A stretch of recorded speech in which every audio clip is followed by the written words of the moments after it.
चीनी की मिठास इन दिनों शेयर मार्केट को बेहद पसंद आ रही है। एक तरफ शुगर प्राइसेस में 30% कीमतें बढ़ने से आम आदमी से लेकर चीनी से जुड़ी इंडस्ट्रीज को बड़ा झटका लगा है। लेकिन इन सबके बीच शुगर स्टॉक्स, जिसमें शामिल है बलरामपुर चीनी, बजाज हिंदुस्तान शुगर, श्री रेणुका शुगर, द्वारकेश और धामपुर शुगर जैसे शेयर्स में करीब 15 से 30% तक की बड़ी रैली पिछले एक हफ्ते में देखने को मिली है। वहीं अब सरकार की ओर से भी एक बड़ा फैसला लिया गया है। केंद्र सरकार ने लगभग एक दशक बाद एक बड़ा चौंका देने वाला फैसला लिया। कीमतों को कंट्रोल करने के लिए सरकार की ओर से घरेलू कीमतों को कंट्रोल करने के लिए 10 लाख टन चीनी का ड्यूटी फ्री इंपोर्ट को मंजूरी दे दी गई है, जिसकी कीमत करीब 40,000 करोड़ है। यानी 40,000 करोड़ की कीमत की चीनी भारत में आएगी, जिससे यहाँ पर कीमतों को स्टेबल किया जाएगा। ऐसे में अब सवाल उठता है कि चीनी के दाम अचानक इतने क्यों बढ़ चुके हैं। शुगर आयात के फैसले का शुगर कंपनीज पर क्या असर पड़ेगा, और इसके बाद सबसे अहम सवाल, क्या मौजूदा स्तर पर अगर आप एक इन्वेस्टर हैं, शुगर शेयर्स में इन्वेस्ट करना चाहते हैं, तो क्या ये बुल ट्रैप साबित हो सकता है। तो आइए सबसे पहले शुगर स्टॉक्स में ये तूफानी तेजी क्यों आई उसे समझते हैं। दरअसल पिछले 2 महीनों में कीमतें बढ़ने के पीछे घरेलू बाजार में चीनी के थोक दाम और मिल के दाम में काफी बड़ा अंतर आया है।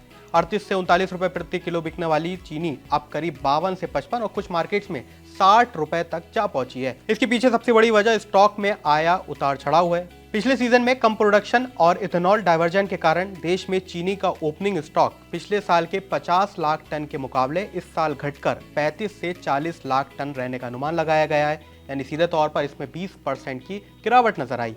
इसके साथ ही त्योहारी सीजन के चलते चीनी की खपत अपने पीक पर होती है। इस दौरान ज्यादा डिमांड रहती है, जिसका असर भी मार्केट में नजर आ रहा है।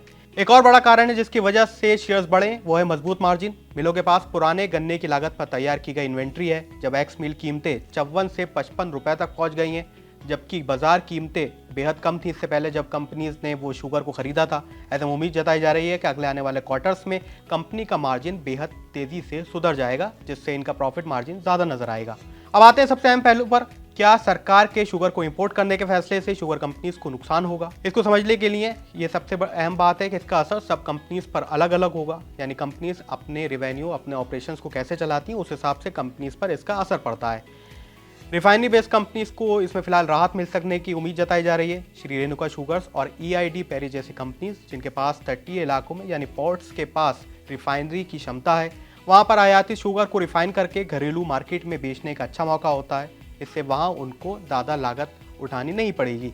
इसके अलावा जो ट्रेडिशनल मिल्स हैं जो उत्तर प्रदेश में, जैसे बलरामपुर चीनी, धामपुर और त्रिवेणी इंजीनियरिंग, साथ ही द्वारकेश जैसे कंपनीज को सीमित समय के लिए प्राइसिंग कैप का सामना करना पड़ सकता है। यानी बाजार में अगर कीमतें ज़्यादा रहती हैं तो वो उस हिसाब से कीमतों को नहीं बेच पाएंगे। तो ऐसे में उम्मीद जताई जा रही है अगर बाजार में 58 से 60 रुपए तक कीमतें पहुंच जाएंगी तो उस दौरान इस इंपोर्टेड शुगर की वजह से 50 से 52 रुपए के दायरे में कीमतें स्टेबल रह सकती हैं।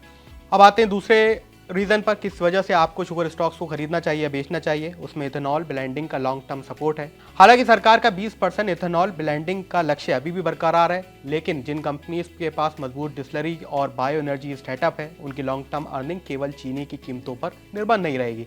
इसके अलावा सरकार डाइवर्जन भी कर सकती है, यानी शुगर की जगह मक्का और चावल से ज़्यादा इथेनॉल बनाने पर फोकस किया जाएगा।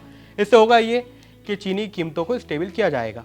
ऐसे में अगर आप इन्वेस्टर हैं, अगर आप मोमेंटम देखकर खरीदारी करने की सोच रहे हैं, तो सावधानी आपको बरतना चाहिए, क्योंकि अधिकांश शुगर स्टॉक्स पहले से ही 30 से 40% तक भाग चुके हैं पिछले एक साल में।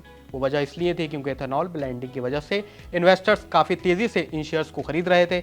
तो अब एक बड़ा हाई बन चुका है। ऐसे में जब मार्केट बड़े स्तर पर नहीं गई है, सरकारी हस्तक्षेप के बाद थोड़ा करेक्शन या कंसोलिडेशन इस मार्केट में आ सकता है। तो अमूमन सलाह रहेगी कि फोमो बाइंग नुकसानदेह आपके लिए साबित हो सकती है। जब भी आपको शेयर खरीदें तो उसके और फंडामेंटल्स को भी आपको देखना बेहद ज़रूरी होगा। तो अगर आपके पोर्टफोलियो में भी कोई शुगर स्टॉक है तो हमें कमेंट सेक्शन में ज़रूर लिखें।